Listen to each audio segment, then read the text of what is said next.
Hello बच्चों, कैसे हो सभी।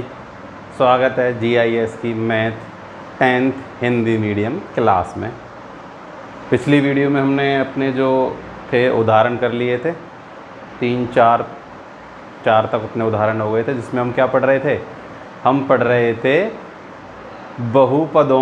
बहुपदों के शून्यांकों में और गुणांकों के बीच में संबंध। तो मैंने आप लोगों को कल लीनियर जो अपने पास था रेखीय बहुपद और द्विघातीय बहुपद के संबंध मैंने आप लोगों को बता दिए थे, जिसमें आपको मैंने बताया था कि द्विघातीय बहुपद जो है वो सबसे ज़रूरी इम्पोर्टेंट है, जिसमें मैंने आप लोगों को कल बताया था कि द्विघातीय बहुपद में अल्फा प्लस बीटा यानी कि शून्यांकों का योगफल। भाई अल्फा और बीटा क्या है? शून्यांक है। क्या है? शून्यांक। तो अल्फा प्लस बीटा क्या होता है? -b/a और alpha into b, alpha plus beta होता है -b/a और अल्फा इंटू बीटा होता है c/a। क्या होता है? c/a। आई बात समझ में? अल्फा प्लस बीटा और अल्फा इंटू बीटा, ये तो है शून्यांकों का योगफल, ये शून्यांकों का गुणनफल। या योग यानी कि जोड़ हो रहा है, जोड़ रहे हैं ना, तो योगफल, गुना कर रहे हैं तो गुणनफल। ये शून्यांक है। शून्यांक क्या होते हैं ये भी मैं आप लोगों को बता चुका हूँ। शून्यांक का मतलब है x का ऐसा मान जिस पर समीकरण का मान क्या हो जाए? 0 हो जाए। रेखीय समीकरण में x का एक मान ऐसा होता है, द्विघातीय समीकरण में x के ऐसे 2 मान होते हैं और त्रिघातीय समीकरण में ऐसे x के 3 मान होते हैं जिस पर समीकरण का मान 0 हो जाता है। ठीक है, तो कल हमने शून्यांक निकालना बता दिया था आपको, बहुपद के शून्यांक कैसे निकालते हैं। ठीक है, उसके अलावा हमने क्या बता दिया था, उनके बीच में कैसे संबंध स्थापित करते हैं। अब इसमें जो है इससे ही संबंधित एक नया है, मतलब उल्टा है कि अब हमें क्या करना है, शून्यांकों का योगफल और गुणनफल दिया जाएगा और क्या पूछा जाएगा? बहुपद पूछा जाएगा कि बहुपद बताओ क्या बनेगा। ठीक है, तो शून्यांकों का योगफल और गुणनफल उदाहरण है अपने पास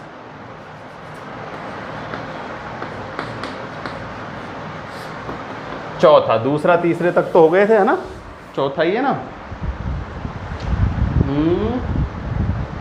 चौथा ही।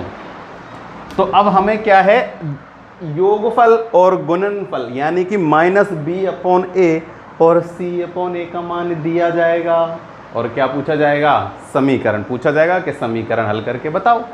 बहुत आसान चीज़ है, 2 तरीके से बताऊंगा मैं आपको। एक तो जैसे आपकी बुक में सॉल्व हो रहा है और एक उदाहरण, एक एग्जाम वो है फॉर्मूला, सूत्र।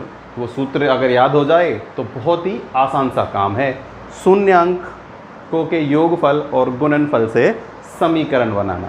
तो सबसे पहले मैं उदाहरण से आप लोगों को समझाऊंगा, ज़्यादा आसान समझ आएगा, जिसमें हमें दिया गया है शून्यांकों का योगफल तो -3 है। शून्यांकों का योग बराबर है -3। शून्यांकों का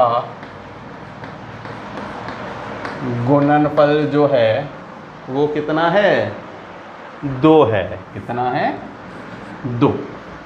और हमसे कहा गया है कि द्विघातीय बहुपद बताइए क्या है इसमें, है ना। यही तो पूछा है कि द्विघात बहुपद ज्ञात कीजिए जिसमें शून्यांकों का योग और गुणांक क्या है? गुणनफल ये है। तो देखो, योगफल को मैं इस रूप में लिखता हूँ कि योगफल क्या होता है शून्यांकों का? अल्फा प्लस बीटा ही तो है, और अल्फा प्लस बीटा क्या होता है? -b/a और इसका मान हमें क्या दिया गया है? -3। किसका? -3 है। किसका मान? इन दोनों का योगफल। तो देखो एक माइनस तो ये पहले से ही है और b/a का मान है -3। ठीक है, 2 बार माइनस क्यों आया? एक तो ये वाला माइनस है और एक बार ये वाला माइनस है। दूसरा हमें दिया गया है इनका गुणनफल। गुणनफल क्या होता है? c/a और इसका मान है अपने पास 2। ठीक है, और द्विघातीय समीकरण किस रूप में होता है? ax² + bx + c। यानी कि हमें किसके मान चाहिए, ए का मान चाहिए, बी का मान चाहिए और सी का मान चाहिए। ये तो ऐसे कैसे रहते हैं, ए बी सी के मान ही तो चाहिए। तो देखो माइनस बी अपॉन ए का मान ये रहा और सी अपॉन ए का मान ये रहा। तो यहां से ए का मान क्या है, ए का मान क्या है, ए का मान हम कुछ भी रख सकते हैं। अगर अंश और हर के रूप में नहीं है ना तो ए का मान आप कुछ भी रख लो। ए का मान 1 रख लो, 2 रख लो, 3 रख लो। हम एक ही रखेंगे, क्यों रखेंगे 2 3, ठीक है। तो मैं यहाँ ए बराबर क्या रख लेता हूँ, 1 रख लेता हूँ। इसके नीचे भी 1 से भाग दे देता हूँ, इसके नीचे भी 1 से भाग दे देता हूँ। कोई फ़र्क पड़ेगा क्या, नहीं। 2 2 भी रख देता तो भी कोई फ़र्क नहीं पड़ता, ठीक है। तो मैंने क्या रखा है, 1 रखा है। तो देखो इसमें गौर से देखने पर पता चलता है ए का मान कितना है, 1। बी का मान कितना है, बी का मान देखो माइनस बी का मान कितना था, -3 था। तो बी का मान कितना हो जाएगा, 3 हो जाएगा। कितना हो जाएगा, 3। और सी का मान हो जाएगा 2। चाहो तो देखो इसको ऐसे भी समझ सकते हो कि माइनस बी अपॉन ए का मान कितना है, -3 है। तो इसको चाहो तो हम ऐसे भी, अगर चाहो तो ऐसे लिख के अपॉन में ए, ठीक है। फिर कैसे सॉल्व करेंगे कि माइनस बी अपॉन ए बराबर है -3। तो ये 3 ऐसे 0 माइनस से माइनस कट जाएगा। बी का मान कितना आ जाएगा, 3। और ए हमने क्या माना है, ए का माना है। चाहो तो ऐसे समझो, जैसे समझना है वैसे समझो।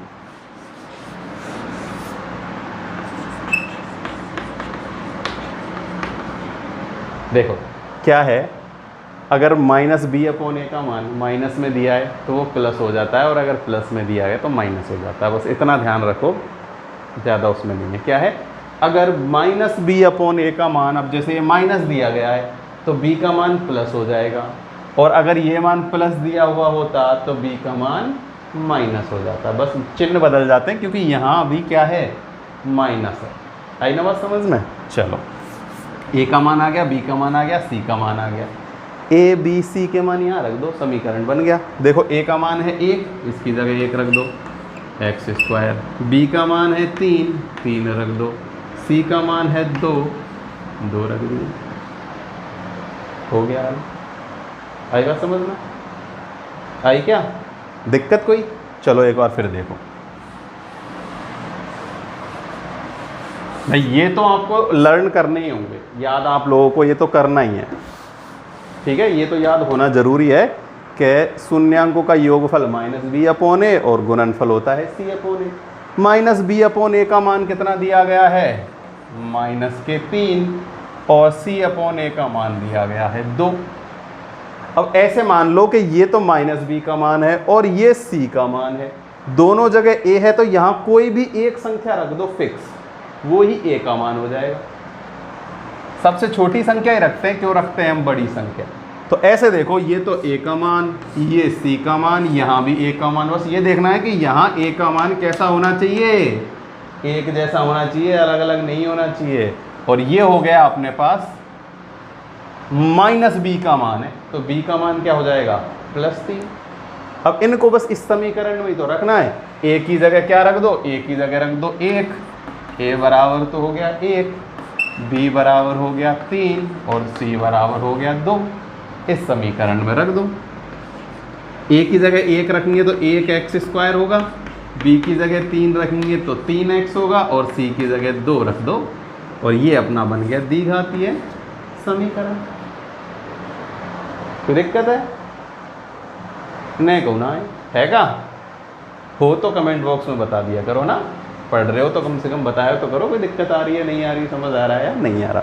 एक तरीका तो है ये, दूसरा तरीका फॉर्मूला लर्न, एक फॉर्मूला लिखाऊंगा, सूत्र लिखाऊंगा, याद हो जाता है ना, तो उससे बेहतर चीज़ कोई भी नहीं है। देखो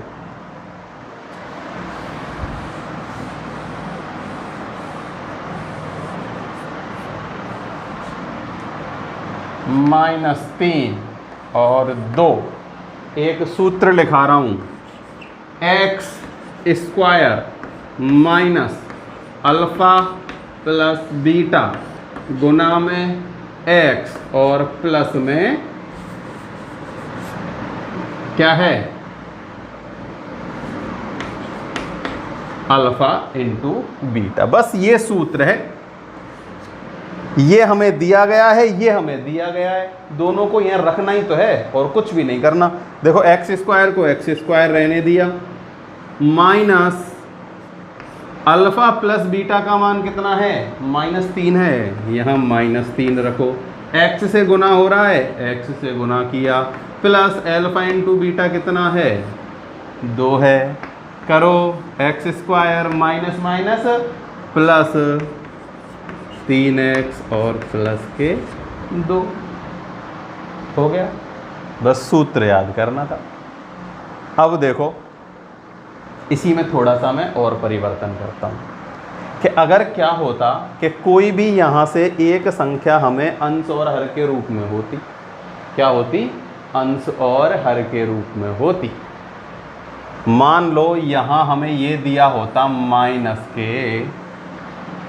-3/5, तब कैसे हल करते। पहले वाले तरीके से देखो कैसे हल करते। b देखो b का मान तो हो जाता 3, कोई दिक्कत नहीं है, b का मान क्या हो जाता 3, c का मान हो जाता 2, कितना हो जाता 2। लेकिन देखो यहाँ से तो a का मान है 5 और यहाँ a का मान क्या हो सकता है, अगर नीचे 1 रख देंगे तो यहाँ a का मान है 1।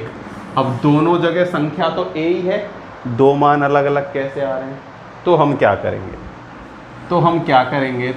करेंगे, जितना मान यहाँ है ना a का, उतना ही यहाँ ले आएंगे। कैसे लाएंगे, गुना करके, यहाँ 5 से गुना कर दो, ऊपर भी और नीचे भी, यहाँ 5 से गुना किया और यहाँ 5 से गुना किया, तो c का मान अब क्या हो गया 10, c का मान क्या हो गया 10। a का मान देखो अब दोनों जगह समान है, क्या हो गया 5। समीकरण में a b c के मान रख दो, ax square plus bx plus c। a का मान है 3 तो 3x स्क्वायर, सॉरी a का मान है 5, b का मान है 3 तो 3x और c का मान है 10 तो 10। अब इस सूत्र में कैसे करेंगे हम उसको, देखो ये भी सूत्र ये याद है, करना है, बहुत आसान सा है। क्या रखना, याद करना है, एक्स स्क्वायर माइनस शून्यांकों का योगफल गुना में x प्लस में शून्यांकों का गुणनफल। भाई योगफल को मैंने लिख दिया अल्फा प्लस बीटा, गुणनफल को लिख दिया अल्फा बीटा। अगली बात समझ में। तो देखो यहाँ मैं मान रखता हूँ, एक्स स्क्वायर को x square minus alpha plus beta को मैं रखता हूँ -3/5 इंटू एक्स प्लस, यहाँ अपने पास था 2, कितना था 2। इसको जब हल करेंगे तो x square minus minus plus के 3/5x और प्लस में 10। अब क्या है, मैंने आपको पहले भी बताया था, नहीं याद तो फिर से सुनो। द्विघातीय समीकरण हो या त्रिघातीय समीकरण हो, इनमें कभी भी अंश बटे हर के रूप में संख्याएं नहीं होनी चाहिए, ठीक है। अगर है तो हमें उसे हटाना है। जैसे यहाँ नीचे क्या है 5 है, क्या है 5, तो मैं यहाँ से 5 कैसे हटा सकता हूँ, ऊपर वाली संख्या में सब में 5 से गुना कर देता हूँ, यहाँ है 2, ये 2 ही तो है। तो इस संख्या में अगर मैं सब में 5 से गुना कर देता हूँ तो नीचे के 5 से ऊपर का 5 कट जाएगा और 5 हट जाएगा। देखो ये हो गया 5x स्क्वायर प्लस ये होगा 5 गुना 3x प्लस में 5 दूनी 10 और बटे में 5, ये 5 से 5 कट जाएगा। तो क्या समीकरण बनेगा, 5x स्क्वायर प्लस 3x और प्लस में 10। पहले भी यही बना था और अब भी यही बना है, दोनों तरीके से सेम टू सेम काम हुआ है, कोई अलग थोड़ी हुआ है क्या, नहीं हुआ, दोनों में सेम है। उससे भी देखो यही समीकरण आया, इससे भी यही आया। बस यहाँ क्या ध्यान रखना है, यहाँ ये ध्यान रखना है कि जितना यहाँ a का मान है उतना ही यहाँ a का मान करना है। इसमें बस इतना सा है कि जो भी अपने हर में आ रहा है उसका गुना अंश में कर दो पूरे समीकरण में। तो हमने पूरे समीकरण में यहाँ 5 से गुना किया, 5 से 5 कट गया, तो 5x square plus 3x plus में 10। समीकरण आप बन गया अपना, कोई भी प्रॉब्लम नहीं हुई, सिंपल सा था, है ना।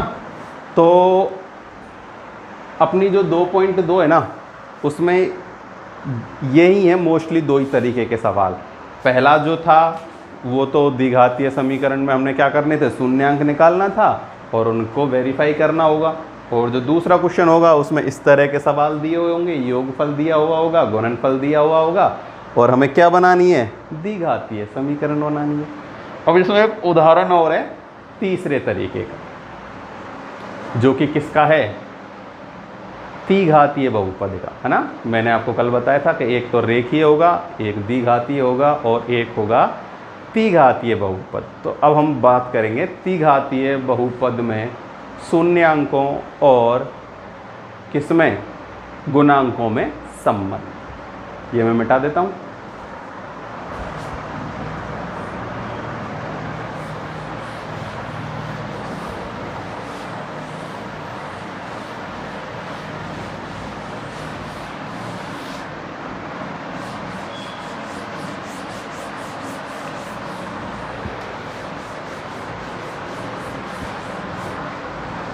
तो अगला जो है अपने पास वो है त्रिघात बहुपद।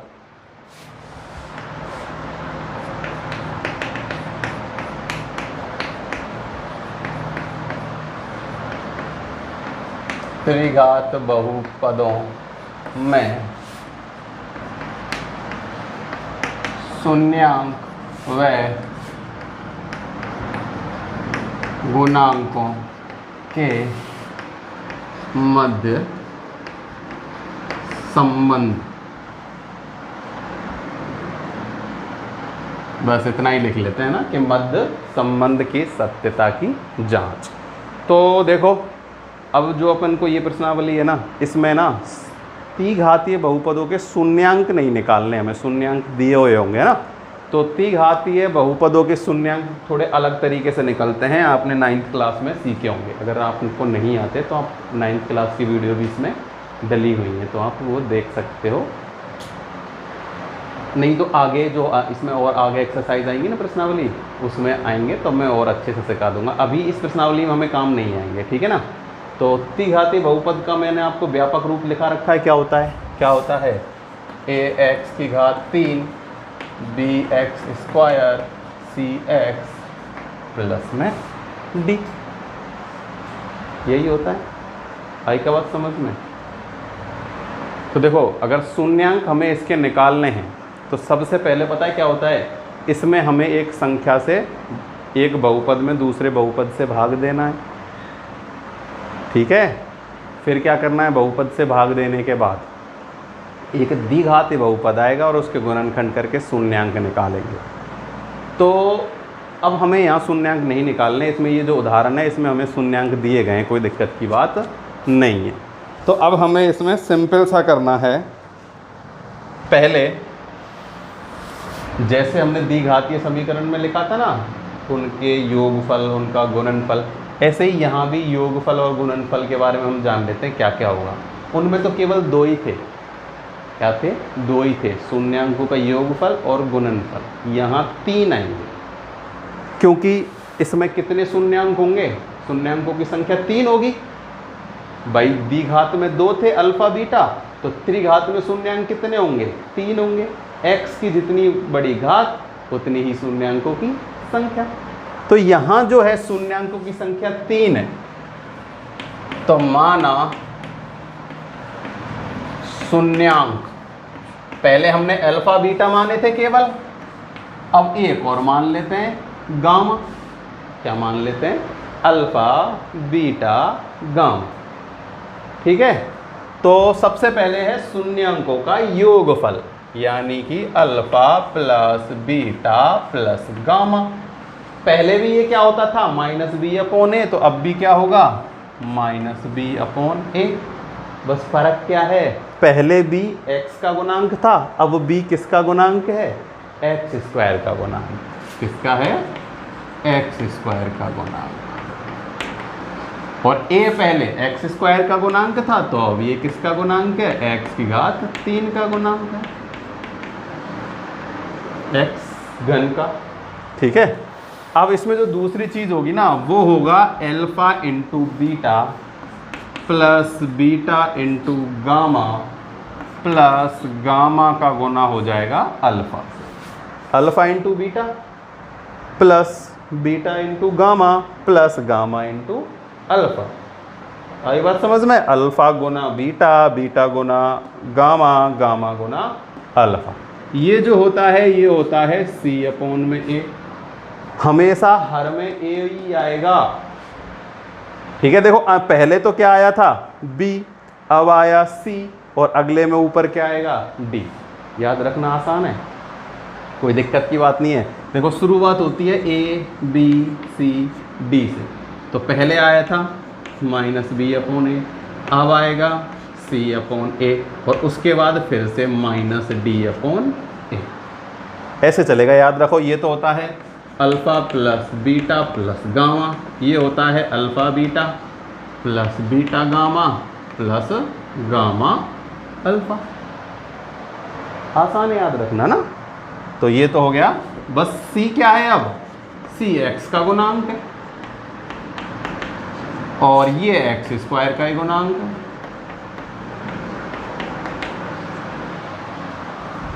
तीसरा है alpha into beta into gamma. तो alpha into beta into gamma मैंने अभी अभी आपको बताया माइनस के डी अपॉन में ए। माइनस का डी क्या है? अचर राशि है। क्या है? अचर। और ये एक्स क्यू ही है, एक्स क्यू का गुणांक। नीचे सब जगह क्या आता है? ए आता है। ऊपर शुरुआत होगी माइनस बी सी और माइनस डी। ठीक है, तो ये आप लोगों को 3 लिख लेने और याद कर लेने। ये क्या है? उनके बीच संबंध के सूत्र हैं। ये तो है शून्यांक अल्फा बीटा गामा, ये तो है शून्यांक और ये क्या है? गुणांक। शून्यांक है अल्फा बीटा गामा और ये है गुणांक। माइनस बी अपॉन ए, ये गुणांक ही तो है। सी अपॉन में ए, डी अपॉन में ए। ये क्या है? त्रिघातीय समीकरणों के गुणांक और शून्यांक होंगे इस रूप में। कई बात समझ में? एक उदाहरण कराऊं, इससे संबंधित लास्ट उदाहरण है अपना, तो ये मैं आप लोगों को करा देता हूं और बिल्कुल समझ में आ जाएगा, कोई दिक्कत नहीं आएगी।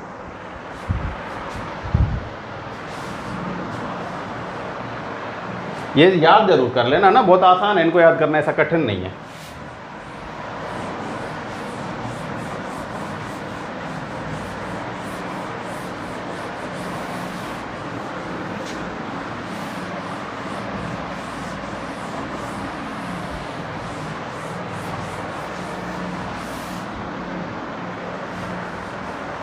उदाहरण नंबर 5 है, जांच कीजिए कि एक बहुपद है अपन को दिया हुआ है पी एक्स बराबर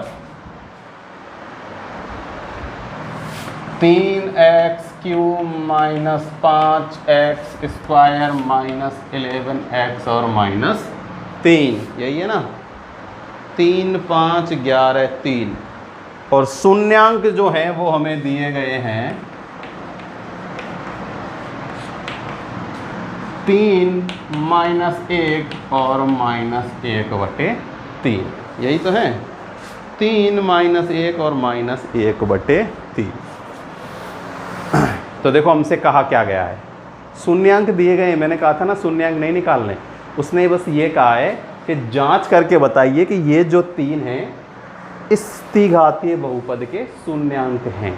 ये जांच करनी है और जांच करने के बाद क्या करनी है? गुणांकों के और शून्यांकों के मध्य संबंध की सत्यता की जांच करनी है, जो मैंने बताया कैसे करेंगे। तो सबसे पहले ये कैसे चेक करेंगे कि ये शून्यांक है या नहीं है? कैसे चेक करेंगे? बताया हुआ है मैंने। शून्यांक क्या होते हैं? अगर शून्यांकों को हम x की जगह रख दें और समीकरण हो जाएगा 0 तो शून्यांक है, और अगर 0 नहीं होगा तो शून्यांक नहीं है। शून्यांक क्या होता है? x के ऐसे मान जिस पर समीकरण का मान 0 हो जाए। तो मैं ये x की जगह एक बार ये, एक बार ये, एक बार ये रख के देखता हूँ, और रखने पर क्या आ जाएगा? 0 तो शून्यांक है, नहीं आएगा तो नहीं है। ठीक है, चलो करके देखते हैं। सबसे पहले यहाँ पी एक्स का मान मैं रखता हूँ 3। क्या रखता हूँ?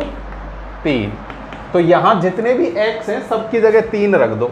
3 गुना 3 की घात 3 माइनस 5 गुना 3 को स्क्वायर माइनस 11 गुना 3 और माइनस के 3। अब इसको हल करने पे 0 आना चाहिए, तभी ये 3 क्या होगा? शून्यांक होगा।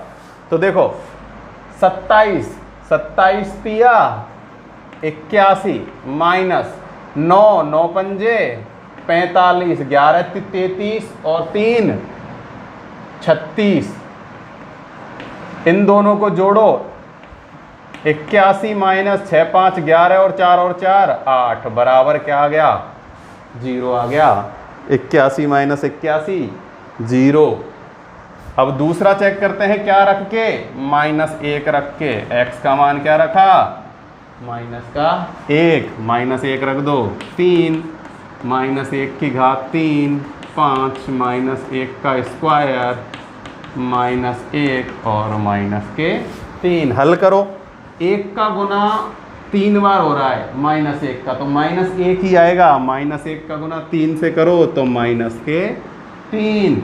ये हो जाएगा -1 प्लस का 1, प्लस का 1 का गुना 5 से करेंगे तो माइनस का 5। ये माइनस माइनस प्लस हो जाएगा और ये बच रहा है माइनस के 3।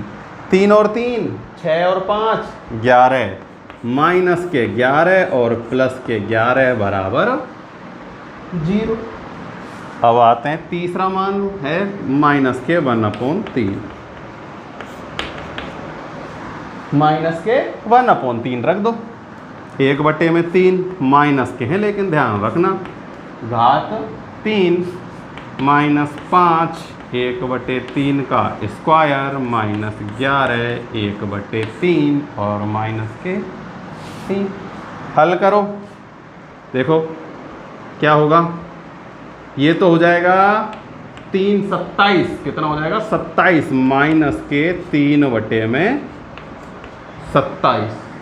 ये हो जाएगा, ये माइनस है लेकिन स्क्वायर हो जाएगा और ये वापस से माइनस होगा। स्क्वायर करेंगे तो ये हो जाएगा 5/9 माइनस के 5/9। अब ये भी माइनस का है और ये भी माइनस का है। प्लस के कितने हो जाएंगे? 11/3 और ये है माइनस के 3। अब इन तीनों को जोड़ के इतना आना चाहिए। तो देखो इसको मैं काट देता हूँ और 3 से कट जाएगा तो हो जाएगा 1/9 माइनस के 1/9 माइनस के 5/9। इसको मैं यहीं लिख लेता हूँ माइनस के 3/1 और ये हो जाएगा 11/3। दिख रहा है क्या नीचे तक? हाँ दिख रहा है, कोई दिक्कत नहीं है। इसको अपन और ऐसा कर लेते हैं थोड़ा सा। तो देखो इधर लिखता हूँ मैं, इसको तो इतना ही छोड़ देता हूँ। ये तीनों माइनस के लेता हूँ, लघुत्तम आएगा 9। कितना आएगा? 9। तो यहाँ तो हो जाएगा 9, यहाँ होगा 5 और यहाँ हो जाएगा, देखो ये तो लघुत्तम आया 9। ऊपर तो 9 एकम 9 तो माइनस के 1, यहाँ माइनस के 5, यहाँ होगा 9 9 तिया 27। कितने हो गए? 27। सही है क्या? 9 9 तिया 27। इसको काटेंगे 3 से तो 9 बार ही कटेगा और ये है 3 1 9 तिया 27। ठीक है। और प्लस के हैं 11/3। तो अब इसको जोड़ो। देखो 6 और 27 33 हो गए। कितने हो गए? 33। तो माइनस के 33/9 और प्लस के 11/3। अब इसको 3 से काट दो। कितना आ जाएगा? माइनस के 11/3 और प्लस के 11/3। ये कट के हो गए 0। क्या हो गए? 0। थोड़ी सी कैलकुलेशन आसानी से करना, अपने हिसाब से कर लेना, कोई दिक्कत नहीं है। कुल मिला के 0 आ गया। मैं इसको यहाँ से मिटा देता हूँ। क्या कर देता हूँ? मिटा देता हूँ। चाहो तो लिख लेना, मैं केवल यहीं डायरेक्ट क्या लिख दूंगा? ये 0 लिख दूंगा। ठीक है, मैं यहीं लिख देता हूँ माइनस 11/3 और प्लस के 11/3 बराबर 0। अब इधर हम जांच करते हैं। देखो ये तो हो गया, तो यहाँ क्या लिख देंगे हम, ये लिख देंगे कि -3 -1 और -1/3 त्रिघातीय बहुपद, इस वाले बहुपद के क्या हैं, शून्यांक हैं। क्लियर, ये जरूर लिख देना। अब संबंध की सत्यता की जांच करते हैं। सबसे पहले करते हैं alpha plus beta plus gamma बराबर होता है -b/1। Alpha plus beta plus gamma, इन तीनों को जोड़ देते हैं, यही तो है शून्यांक। तो 3 प्लस के बाद -1 है और -1/3, और आना कितना चाहिए, -b। b का मान कितना है, b का मान है 5, तो ये माइनस माइनस हो जाएगा प्लस के 5/3। ठीक है, हल करो। लघुत्तम आएगा 3, ये हो जाएगा 3 3 9 -3 और -1। तो देखो ये तो हो गए 4, कितने हो गए, 9 - 4/3 यानी कि 5/3। कितना आया, 5/3 आ गया। मैं इसको मिटा के डायरेक्ट 5/3 लिख देता हूँ क्योंकि थोड़ी जगह कम है, आप पूरी कैलकुलेशन करना है यहाँ तक। ठीक है, कितना आया, 5/3 बराबर आ गया 5/3। तो सत्यता की जांच हो गई 1 की। तो अब दूसरा है alpha beta beta gamma plus gamma alpha बराबर क्या होगा, c/1। किसके होगा, c/1। तो वैल्यू पुट कर दो इनकी। देखो अल्फ़ा इंटू बीटा 3 इंटू -1, 3 का गुना -1 से किया तो -3, -1 का गुना माइनस उससे करेंगे तो ये आएगा 1/3, बीच में प्लस।